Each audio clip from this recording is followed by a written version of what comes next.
Cuentas y cuentos. Saludos cordiales, estimada audiencia. Les saluda Víctor Barrantes, periodista de la Oficina de Comunicación de la Universidad Nacional. Nuevamente le damos la bienvenida al podcast Cuentas y Cuentos, un espacio con el que nos proponemos contar de una manera amena y más distendida el quehacer de la UNA en diferentes campos del saber, pero también dar cuentas de cómo la inversión de recursos públicos genera conocimiento de provecho para la sociedad.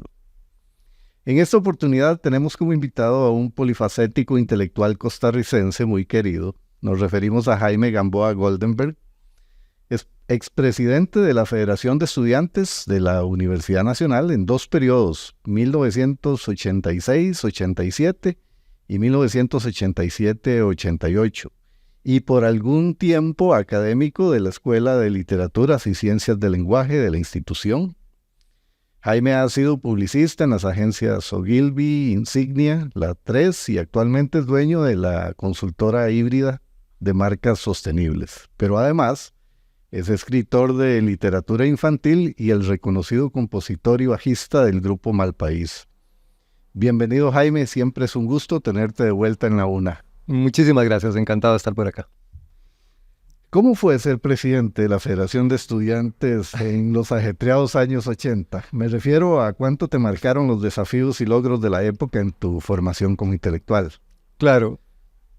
Bueno, primero hay que decir que es una gran nostalgia lo que me produce estar acá de nuevo, siempre que vengo a la UNA a tocar, que he venido bastantes veces con Malpaís, y siempre es divertido a raíz de esa pregunta, siempre hay alguien que me recuerda esos años, siempre hay alguien que estuvo, que fue administrativo, que fue docente, que fue estudiante y que luego se hizo docente, en fin, hay mucho compañero y compañera con los que estuvimos en las calles en aquellos años luchando por el presupuesto universitario, que recuerda esos tiempos con cariño. Yo también,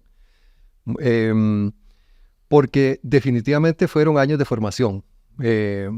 Yo era parte de una agrupación de izquierda, de la Juventud Vanguardista, aquí en la universidad, y a partir de ahí habíamos formado un movimiento que pasó por todas las mismas tribulaciones que la izquierda en esos años. Nos dividimos, nos volvimos a juntar, ¿verdad? Fue una cosa de mucho aprendizaje, de negociación, de crear plataformas de consenso con grupos mucho más amplios de la población. Y de hecho la plataforma con la que finalmente llegamos a la Federación de Estudiantes era una plataforma política muy amplia, en donde finalmente terminó entrando un sector importante de la socialdemocracia, incluso del socialcristianismo, pues casi como que era tan amplio que cabía todo mundo, pero era lo necesario, porque el movimiento estudiantil lo que necesitaba en ese momento era unirse para defender la educación superior pública, y se logró.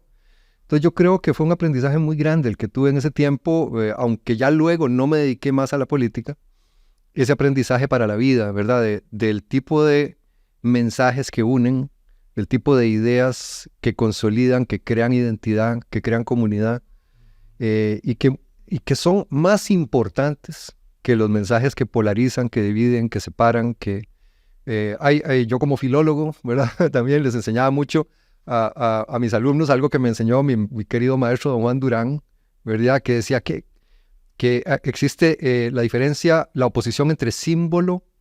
¿Cuál es lo opuesto a símbolo? Lo opuesto a símbolo es algo que une, simbólico, ¿verdad? De su origen griego. Lo opuesto es diablo, ¿verdad? ¿Verdad? El diablo es la separación, lo que destruye, lo que separa. Símbolo es lo que une. Entonces yo creo que haciendo una extrapolación de lo que aprendí en esos años como haciendo política en la universidad, diría que aprendí el valor de los símbolos para unir a la gente, y eso lo apliqué luego en todos los ámbitos de la música, la literatura, la escritura de cuentos, las canciones, etc. Y comparativamente, Jaime, de lo que has podido, bueno, de lo que recordás y de lo que ves ahora, ¿en qué difiere y qué características comparte el movimiento estudiantil de tu época respecto al actual? Yo siento que hay un continuo, ¿verdad? Los tiempos han cambiado, las consignas han variado un poco, los retos, en nuestros retos no entraba todavía temas como cambio climático, la perspectiva de género no estaba tan integrada a nuestras plataformas, éramos más inconscientes de esos sesgos, ¿verdad? Toda la lucha, por ejemplo, de la población LGBTI, son temáticas nuevas que se han ido incorporando a la lucha estudiantil. Sin embargo, por lo que veo en las calles, por lo que veo en las redes, yo sigo a la Federación de Estudiantes, no solo de la UNA, sino de la UCR y otras. Veo, por ejemplo, un altísimo grado de conciencia, de información. Son estudiantes que pueden debatir, que antes era difícil, ¿verdad? Antes si no le caía a la prensa al dirigente, podía alguien salir con cualquier cosa, ¿verdad? Era quizá menos extendidos la formación más académica del estudiante en cuanto a cuáles son los temas que realmente nos preocupan, los temas que tienen que ver con la producción nacional, con el uso de agroquímicos, con montones de temas, ¿verdad? Que ahora están vigentes, y siento que la juventud de ahora universitaria se preocupa más por tener argumentos sólidos. Probablemente el continuo debate en redes sociales ha hecho que sea una necesidad de la gente formarse para debatir, cosa que en nuestros tiempos era un poco diferente. Se lo dejamos más a los líderes. Y sin embargo, ¿qué legado ve usted que haya dejado el viejo al nuevo movimiento estudiantil? ¿Crees, por ejemplo, que el ambiente político y social de los 80 ha tenido un impacto duradero en la forma en que los estudiantes participan hoy en la toma de decisiones y en el activismo estudiantil? Yo espero que sí, espero haber dejado un poquito de eso. Creo que en nuestro tiempo logramos, por ejemplo, algo muy importante para el movimiento estudiantil, que es tener victorias, ¿verdad? Aunque luego hubo intentos por tratar de borrar eso de los anales de la historia, ¿verdad? Y aunque hubo en su momento esfuerzos de gente que hasta faltaron actas de consejo universitario y cosas así, o que constara en actas la participación del movimiento estudiantil en determinadas cosas. No me voy a referir a ese tema a fondo, pero sí logramos victorias, ¿verdad? La fijación del costo del crédito, la ampliación de la matrícula, fueron logros muy concretos que se lograron en esos años. El movimiento, la gente lo supo en su momento, y eso deja un remanente, ¿verdad? Que el movimiento estudiantil no es solamente testimonial, no estamos solamente para decir aquí morimos con las botas puestas para denunciar las cosas, sino aquí podemos lograr cambios. Y yo espero que esa herencia y que ese remanente haya quedado, esa idea de que el movimiento estudiantil puede triunfar, puede cambiar las cosas. Y eso lo veo en el movimiento estudiantil de ahora, que esa esperanza, esa fe y ese pragmatismo también, vamos a negociar para lograr cambios, sigue presente. Entonces digo, de alguna manera, pues espero que eso haya sido herencia del trabajo que hicimos en esos años. Hablemos un poco de la parte de producción intelectual. ¿Cómo puede entenderse el desarrollo relativamente polifacético que te llevó de las aulas al liderazgo estudiantil y de la escritura de aquellos famosos cuadernos a los relatos, la prosa, a las partituras de jazz, al grupo experimental, la nueva trova, los conciertos en público y los grandes escenarios? ¿Cómo puede entenderse eso? Yo no lo entiendo, así que la respuesta puede ser muy corta, pero sí puedo tratar de explicarlo. Creo que tiene que ver mucho con la cosa familiar, porque yo crecí en una casa donde mi papá era intelectual, mi mamá también, se leía mucho.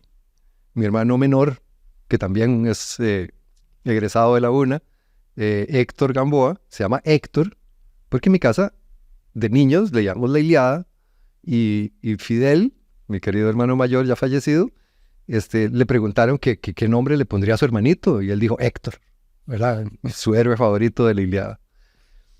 Y eso te da una referencia de que, bueno, luego cuando componíamos cosas chiquillos, una de nuestras composiciones pomposamente se llamaba La Cantata a Don Quijote, ¿verdad? Y era pues una canción larga en donde hablábamos de las aventuras de Don Quijote y admirábamos, y para nosotros era un personaje en la familia, ese Don Quijote, porque se leía, y leíamos a Julio Verne y a Emilio Salgari, y leíamos muchísimo.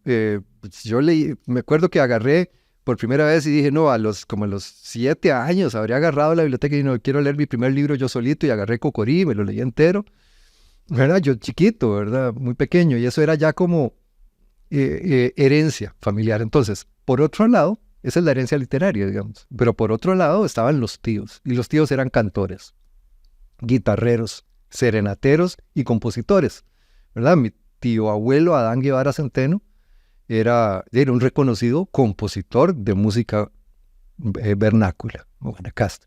Y luego mi tío Max también. Entonces, ellos no solamente la cosa era cantar y cantar las canciones de otros, sino cantemos la canción de tu tío Adán o cantemos la canción de Max, ¿verdad? Entonces esa idea de que uno puede componer y escribir sus propias canciones estaba en la familia, muy, muy vigente. Cuentas y cuentos. Y canciones con arraigo en lo nuestro, que contaran nuestras cosas, que hablaran desde nuestro lenguaje. Entonces yo siento que todo eso formó una base a la que cuando yo, con 16 años, entro al grupo de Adrián Goizueta como bajista, inmediatamente Fidel y yo, que habíamos compuesto tantas canciones chiquillos juntos en la casa, sentimos, bueno, este es un espacio en el que se puede escribir canciones y darlas a conocer. Entonces, ahí comenzó una historia que para mí es una sola, ¿verdad? La historia de cómo se unen poesía y canción, poesía y música, ¿verdad? En la canción. Alguna vez quise escribir mi tesis en literatura sobre eso, ¿verdad? Sobre la canción como objeto semiótico, ¿verdad? Que es tan curioso, ¿verdad? Porque la letra dice una cosa sin música que con música, y la música dice una cosa sin letra que con letra, ¿verdad? Ambas se acaban complementando para producir un mensaje absolutamente diferente y complementario, ¿verdad? ¿De qué manera se complementan una a la otra? Es una cosa lindísima de estudiar. Lástima que hace tantos años dejé los estudios literarios. Y bueno, el estudio literario y la pasión por la literatura, mientras seguía siendo músico por otro lado, me llevó a la publicidad. Pero sencillamente pues me llevó a la publicidad y a la comunicación, en principio como una manera de ganarme la vida, pero ya luego logré juntar las tres cosas, haciendo comunicación para la sostenibilidad, que es lo que hago ahora, que también se preocupa por la cultura, que se preocupa por el desarrollo integral del ser humano. Y entonces no es simplemente publicidad comercial, sino comunicación al servicio del desarrollo humano, que es finalmente lo que hago. Me gustaría, ahora que mencionabas lo de tu influencia familiar y la influencia de Guanacaste también en tu vida, me gustaría también rescatar un poco algo de esto. Has creado obras ya invaluables sobre el Guanacaste. ¿Qué sensibilidad despierta esa tierra en tu creación? ¿De dónde sale esa relación con un mundo que antes, más que ahora, se sentía tan distinto y tan distante? Bueno, mira, la influencia de Guanacaste es integral, es muchísima, porque lo llevo adentro, ¿verdad? Lo llevo en la sangre de mi abuela, de mi madre. También llevo la sangre orgullosamente ramonense de mi padre. Pero Guanacaste tiene una cosa que digamos, otras herencias culturales en Costa Rica, otras identidades, porque somos una suma de identidades, quizá lo ven distinto. Guanacaste, cuando yo crecí, era como Limón, digamos, Limón quizá el más segregado de todos, ¿verdad? El rescate de la herencia afrocaribeña ha sido la que más tarde ha ingresado oficialmente, digamos, a ser parte de nuestro legado múltiple. Pero con Guanacaste pasaba una cosa, lo que en teoría bailábamos en los grupos de folclore cuando yo estaba chiquillo era música guanacasteca y meseteña. Pero la música guanacasteca que yo escuchaba en esos grupos no tenía nada que ver con la música que cantaban mis tíos en las guitarreadas en la casa. Era como una versión aséptica y, voy a decirlo, achayotada, por usar un término que usó una vez Carlos Cortés, de la música guanacasteca, y nosotros decíamos, pero es que no, eso le falta sabor, eso no es así. Y empezamos a tener ese conflicto, que fue un conflicto al final de identidad. Era el conflicto de nuestra identidad guanacasteca diciendo, nos están malinterpretando, no nos están... Cuentas y cuentos. No nos están reflejando como realmente somos. Ahí tuve yo esa ruptura, porque y además era vacilón, porque en Guanacaste yo era meseteño, y en la meseta era guanacasteco, ¿verdad? Entonces, tanto Fidel como yo y como mi hermano Héctor, que nos hemos dedicado a estas labores de buscar la identidad y de reflejarla artísticamente, lo asumimos como un reto. El reto es lograr que ese sabor, que esa identidad auténtica que sentimos nosotros, sea conocida por la gente, que sea apreciada. Y fue una guerra. O sea, mi hermano comenzó a componer sus canciones con el grupo de Gran Goizueta, y algunas llegaron a hacerse bastante populares en aquel tiempo, y luego hicimos Malpaís con la intención expresa de nosotros de ahora sí, con este proyecto vamos a hacer esto, sin imaginarnos que la cosa iba a ser bien recibida por la gente, pero lo principal era la misión, ¿verdad? Era un reto de vida que nos impusimos. Entonces, por eso digo yo que es muy importante, porque eso marca prácticamente todo lo que he hecho. A mí me ha marcado mis cuentos. Tenemos un libro que hicimos me ilustró mi hermano Héctor, que se llama La Pequeña Bichopedia Ilustrada. Todo es en un ambiente guanacasteco. Son libros, son cuentos con temática ecológica, de protección de los bichitos del monte. Y todo eso, el ambiente es guanacasteco, completamente de arriba abajo, ¿verdad? Entonces, ese es el papel, es fundamental para mí, es mi columna vertebral. Quedémonos ahí en esa parte de la literatura infantil. ¿En algún momento has expresado que es posible universalizar la literatura infantil a través del caso costarricense? ¿Nos podrías ilustrar un poco? Bueno, a ver, digamos, chiquillo, me acuerdo, o muchacho, yo me emocionaba muchísimo leyendo unos cuentos fabulosos de Salarrué, de Salvador Salazar, el salvadoreño universal, que son los cuentos de cipotes. No hay cuentos más profundamente salvadoreños que los cuentos de cipotes, en su lenguaje, en su expresión, en todas las cosas que menciona.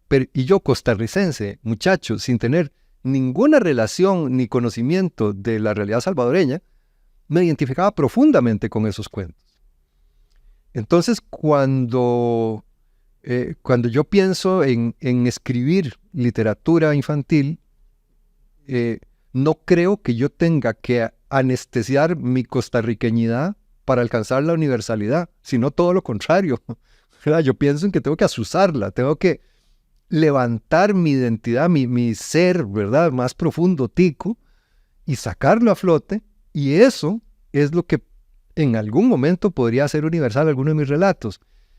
Ahora vengo con la noticia fresquita recién de que uno de mis cuentos va a ser publicado en Inglaterra, porque estuvo en un estudio allá de cuentos inclusivos, de literatura mundial inclusiva, y fue calificado muy bien, y va a ser traducido al inglés. Y yo digo, bueno, y para ser leído por estudiantes de primaria y secundaria en Inglaterra, en el Reino Unido. Bueno, digo, eso sin perder un ápice de mi ser, de mi nacionalidad, ¿verdad? Es decir, de eso se trata, de buscar que las cosas trasciendan, no por negar quién uno es, sino precisamente por defender quién uno es. Muy bien. Estás, ya para ir finalizando, en el mundo de la publicidad, de la música, ahora de la literatura infantil con reconocido éxito. Y para adultos también. Como nos lo acaba de anunciar. ¿Qué converge en todas estas tres manifestaciones? Yo creo que el deseo de tocar el corazón y la mente de las otras personas con ideas que nos ayuden a salir adelante. Estamos en un momento de la humanidad realmente crítico, y yo no creo que estemos conscientes de lo crítico que es este momento. Hablo, por supuesto, del cambio climático, pero de todos los otros problemas asociados con él, la pérdida de biodiversidad, es decir, son problemas tan gigantes, tan grandes, que no hemos cobrado realmente dimensión de lo que está pasando.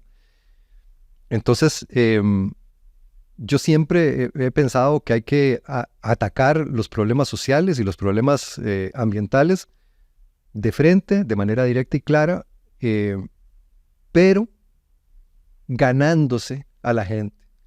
Y creo que la manera de ganarse a la gente es no atacándola, ¿verdad? No atacando lo que vos no sabés, sino invitándote a conocer, invitándote. Y una manera de invitar es por medio de la literatura, por medio de la música, por medio de la comunicación asertiva y respetuosa, ¿verdad? Porque ya tuve aquí mi experiencia, aquí justamente en la Universidad Nacional, de ser muy radical muchas veces. Y ese radicalismo extrañaba a la gente, es decir, la alejaba En vez de yo conseguía lo contrario de lo que quería conseguir. Mi discurso era acusador y juzgador. Ustedes no saben lo que están haciendo. Ustedes no saben el daño que le están haciendo a la educación pública. Y la gente, bueno, sí, no lo sé, ni lo quiero saber, porque si usted me regaña, yo no quiero que usted me diga nada, ¿verdad? Entonces, yo, de las cosas que aprendí aquí, haciendo política en la Universidad Nacional, es, chavalo, el discurso tiene que cambiar. Las maneras de hablarle a la gente, de decirle las cosas, de comunicárselas, tiene que resultarle amena, agradable, invitadora, y tiene que generar un cambio, incluso a veces sin que la gente se dé cuenta por qué. De un momento a otro empezó a reflexionar a partir de un cuento o de una canción, y que se creó una empatía hacia los demás a partir de esa obra literaria o de esa campaña publicitaria que no lo acusó, sino que lo invitó. Así que bueno, yo creo que ahí es donde se une todo, en el deseo de cambiar las cosas, pero de cambiarlas de una manera diferente.